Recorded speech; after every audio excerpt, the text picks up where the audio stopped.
2200 কোটি টাকার একটা প্রজেক্ট চেয়েছিলাম 11 কিলোমিটার নদী ভাঙ্গন রোধের জন্য। অত্যাচার করা হয়েছে, নির্যাতন করা হয়েছে, হাতিয়ার মানুষ কিভাবে বারবার বঞ্চিত হয়েছে, এই ইতিহাসগুলা আপনারা জানেন। সাময়িকভাবে নদী ভাঙ্গন রোধের জন্য আমরা 6 কিলোমিটার এরিয়া ব্যাপী বিভিন্ন জায়গায় দস্তা ফালানোর কাজ, জিও ব্যাগ ফালানোর কাজ শুরু করেছি।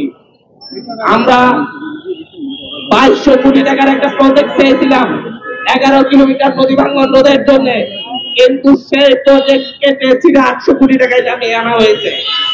এই দেশে এই হাতিয়ার জন্য গত 16 বছর ধরে আমাদের নদী ভাঙ্গন রোধে কোনো বাজেট নাই, কিন্তু এখন 2200 কোটি টাকা দিতে তাদের কষ্ট হয়। আমাদের প্রতিটা বিষয়, আমাদের হাতিয়ার মানুষের বংশবাদ ইতিহাসগুলা, লাঞ্ছনার ইতিহাসগুলা, হাতিয়ার মানুষকে কিভাবে অত্যাচার করা হয়েছে, নির্যাতন করা হয়েছে, হাতিয়ার মানুষ কিভাবে বারবার বঞ্চিত হয়েছে, এই ইতিহাসগুলা, এই স্মৃতিগুলো আমাদেরকে তুলে ধরতে হবে জাতির কাছে, বিশ্বের কাছে।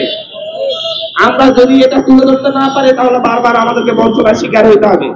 আমরা আজকে মিডিয়ার সামনে সারা দেশবাসীর কাছে আমরা জানাতে চাই, এমন একটি দ্বীপ আছে যে এই দ্বীপের নদীদেরকে নদী পারাপার করার ক্ষেত্রে ট্রলারে করে হাতে অক্সিজেন করে পার করতে হয়। আমরা আজকে সারা দেশের কাছে, সারা বিশ্বের কাছে এই বার্তাটা দিতে চাচ্ছি, এই মেসেজটা দিতে চাচ্ছি।